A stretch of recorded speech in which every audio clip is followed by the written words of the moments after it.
তুইবার সময় এদিকে রেডিস ওই হালা যে ফিডার গেল দাও এদিকে তাকো এদিকে তাকো এদিকে তাকো এদিকে তাকো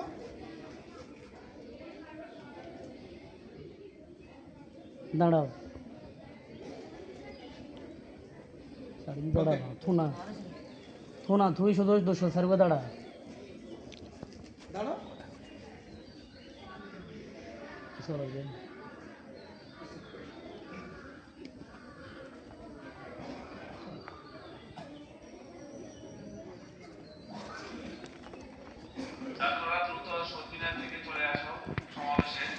উনিশশো 1952 সালের আজকের এই দিনে বাংলাকে রাষ্ট্রভাষা হিসেবে স্বীকৃতি প্রদানের দাবিতে যে আন্দোলন হয়েছিল, ওই আন্দোলনে যারা 144 ধারা ভঙ্গ করে ঢাকার রাজপথ কাটিয়েছিল, বাংলাকে রাষ্ট্রভাষা হিসেবে স্বীকৃতি দাবি আদায় করেছিল এবং সর্বশেষ এই বাংলা আন্তর্জাতিক মাতৃভাষার স্বীকৃতি পেয়েছিল।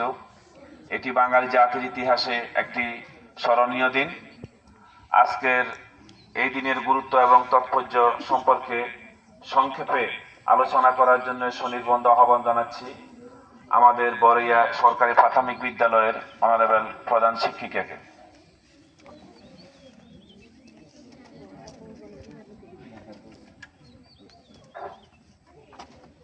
বিসমিল্লাহির রহমানির রহিম। আসসালামু আলাইকুম। সম্মানিত প্রধান শিক্ষক এবং উপস্থিত সকল শিক্ষক মণ্ডলী এবং আমার সুপ্রিয় ছাত্রছাত্রী, আসসালামু আলাইকুম।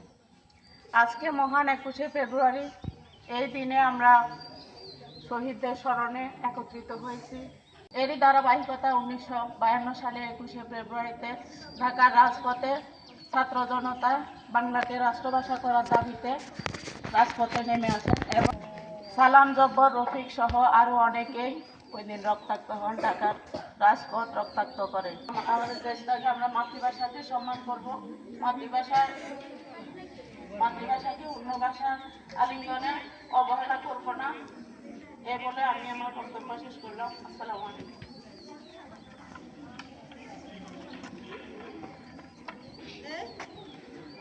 ধন্যবাদ অনারেবল প্রধান শিক্ষিকাকে,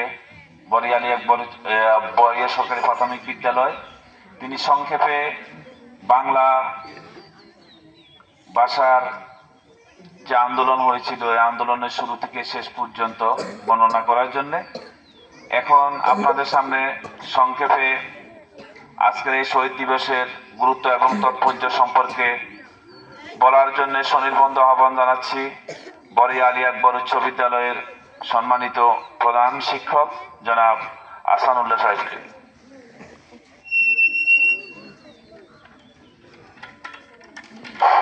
বিসমিল্লাহির রহমানির রহিম। বড়িয়া আলী আকবর উচ্চ বিদ্যালয় এবং বড়িয়া সরকারি প্রাথমিক বিদ্যালয়ে যৌথ উদ্যোগে মহান ভাষা দিবস তথা আন্তর্জাতিক মাতৃভাষা দিবস উপলক্ষে উপস্থিত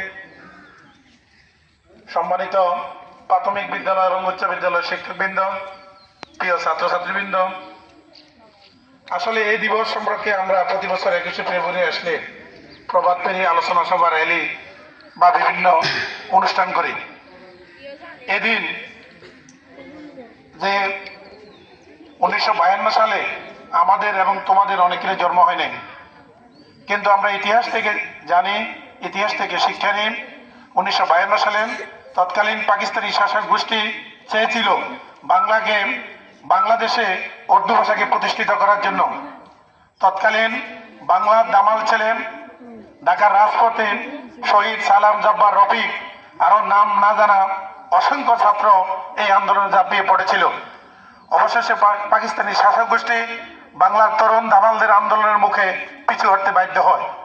সেই থেকে আমরা এই বাংলা ভাষা তথা মায়ের ভাষা কথা বলতে পারি। তারা চেয়েছিল আমাদের মায়ের ভাষা কেড়ে নিতে, কিন্তু তারা পরাজিত হয়েছিল। আমি আজকে ছাত্রদেরকে বলবো, আমরা দাগনভূঞাবাসী গর্বিত, কারণ দাগনভূঞাতে আমাদের ভাষা শহীদ সালাম যে নামটি আগে আসে সেই নামটি দাগনভূঞা উপজেলার। সেই জন্য আমি আমি আমাদের ছাত্রছাত্রী এবং আমরা সবাই আমরা দাগন মিয়াকে গর্ব হিসেবে মেনে নিতে পারি। কারণ ভাষা শহীদের নাম আসলেই সালামের নাম আগে আসে। আমরা সালামের পরিবার এবং যারা 52 ভাষা আন্দোলনে শহীদ হয়েছে তাদের যেন বিদায় আত্মার, তারা যেন পরজগতে যেন তারা বেহেশতে নসিব হয়, সেই জন্য আমরা আল্লাহর কাছে দোয়া করি। তাদের পরিবার যেন এই শোক এখনো কাটতে পারে, সেজন্য আল্লাহর কাছে আমরা দোয়া করি। আজকে যে সকল ছাত্রছাত্রী আমাদের স্কুল বন্ধর মাঝে আসছে, সকল ছাত্রছাত্রী এবং সকল শিক্ষক কর্মচারীদেরকে প্রভাত পেরি এবং এই শহীদ মিনারে ফুল অনুষ্ঠানে উপস্থিত হওয়ার জন্য আমি সবাইকে ধন্যবাদ জানাই। আমাদের ছাত্রছাত্রীরা আমাদের শ্রেণীকক্ষে প্রবেশ করবে, শ্রেণীকক্ষে আমাদের নোটিশটা পড়ে শোনাবে আমাদের শ্রেণী শিক্ষক। এরপর আমাদের আজকের কার্যক্রম বিরত হবে এবং আগামী 26শে ফেব্রুয়ারি পর্যন্ত 26শে মার্চ পর্যন্ত আমাদের স্কুল বন্ধ থাকবে। এর মাঝে সকল ছাত্রছাত্রী বাড়িতে সিলেবাস অনুযায়ী সকল বই এসেছে, আমরা সব বই বিতরণ করেছি, সিলেবাস দিয়েছি। বাড়িতে পড়ালেখা করার জন্য সবাইকে আমি উপদেশ জানাচ্ছি। কারণ এরপরে দীর্ঘদিন বন্ধ, রমজানের সিয়াম সাধনে আমাদেরকে রোজা রাখতে হবে, একটু কিছু কিছু পড়ালেখা বইয়ের দিকে আমরা সম্পৃক্ত থাকতে হবে। সবাইকে উপস্থিতির জন্য ধন্যবাদ জানিয়ে আমি বিদায় নিচ্ছি। আসসালামু আলাইকুম ওয়া রাহমাতুল্লাহি ওয়া বারাকাতুহু।